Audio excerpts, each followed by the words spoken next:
One, the storm within. I couldn't stop the tears. They just came like a flood I couldn't control. My room felt so small, so suffocating. The rain outside matched the storm inside me. I kept asking myself, why do I always react like this? Why can't I just breathe? I felt so weak, so out of control. But deep down, I knew I needed to change. I just didn't know how. To the mirror of reflection. I stood there, staring at my reflection. It wasn't just my face I saw, it was all the times I'd lost control. The angry outbursts, the tears, the regret. It was like the mirror was showing me the parts of myself I hated the most. I whispered to myself, I need to change. 3, the encounter with wisdom. The library was so quiet, so peaceful. I felt like I was being pulled toward that old book, like it was calling to me. When I opened it, the words seemed to jump off the page. You have power over your mind, not outside events. I read it over and over, feeling something shift inside me. It was like a light had been turned on in a dark room. I thought maybe, just maybe, I can learn to control my mind. 4, the first lesson, pause. Sitting there on the tatami mat, I closed my eyes and took a deep breath. It felt strange at first, like I was fighting against myself. But then, for a moment, everything went still. No thoughts, no emotions, just silence. I realized that pausing wasn't about stopping the storm. It was about finding calm within it. I whispered to myself, pause. Just pause. Don't let the storm control you. 5, the test, anger rising. The coffee spilled, and I felt it, the heat of anger rising in my chest.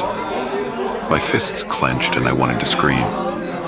But then I remembered the book, the words about pausing. I took a deep breath, feeling the anger slowly ebb away. It was hard, so hard, but I thought, no, don't react. Pause. Breathe, and for the first time I did. 6, the victory of response. I smiled. It felt strange at first, like my face wasn't used to it. But as I asked for a napkin, I felt this strange sense of pride. I hadn't let the anger control me. I had chosen how to respond. My friends looked at me like I'd done something incredible, and maybe I had. I thought, it's okay. Accidents happen, and for the first time I really believed it. 7, the second lesson, perspective.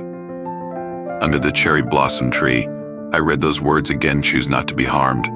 And you won't feel harmed. It was like a puzzle piece clicking into place. I realized that my pain wasn't coming from what happened, it was coming from how I saw it. I whispered to myself, I can choose how I see this. I can choose not to be hurt. It felt like a weight had been lifted. 8, the challenge, criticism. The criticism hit me like a slap. I felt the sting, the urge to defend myself. But then I remembered the lesson about perspective. I thought, is this criticism a harm or an opportunity to grow? It was hard to see it that way, but I tried.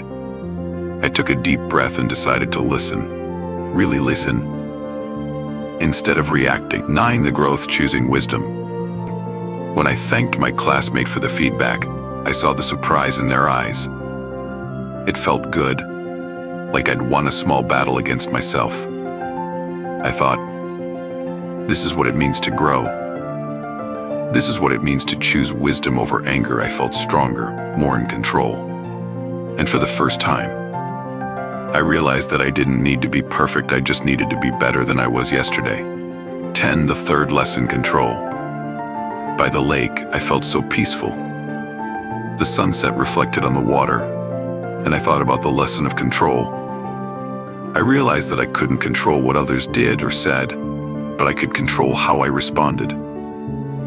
It was like a door had opened in my mind. I whispered to myself, I can't control others, but I can control how I respond, and for the first time, I felt truly free.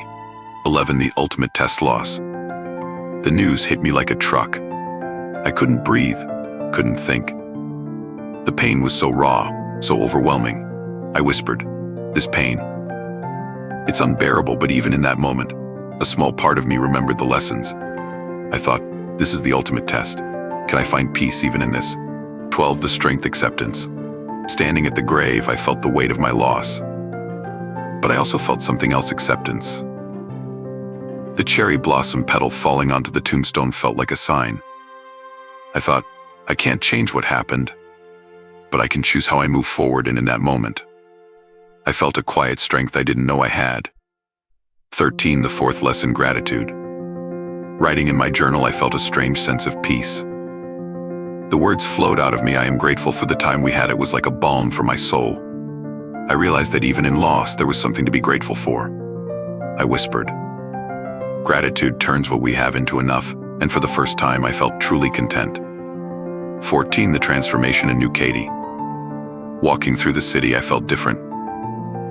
Lighter. The lessons had changed me, and I could feel it in every step. I thought, I'm not the same person I was. And that's okay. I felt proud of myself, proud of how far I'd come. And I knew that this was just the beginning. 15. The mentor sharing wisdom. Sitting with the younger girl, I felt a sense of purpose. Teaching her about Stoic philosophy felt like passing on a torch. I thought, if I can help even one person, it's worth it. I smiled and said, remember, you have the power to choose your response. And in that moment, I felt like I was exactly where I was meant to be. 16. The fifth lesson: living virtuously. Volunteering at the community center, I felt a deep sense of fulfillment. Helping others felt like the natural next step in my journey. I thought, true strength lies in helping others. And as I smiled at the people around me, I realized that this was what life was all about: connection, kindness, and growth. In growth. 17. The reflection: looking back. Standing on the hill, I looked back at everything I'd been through. The struggles, the victories, the lessons. I felt a deep sense of pride.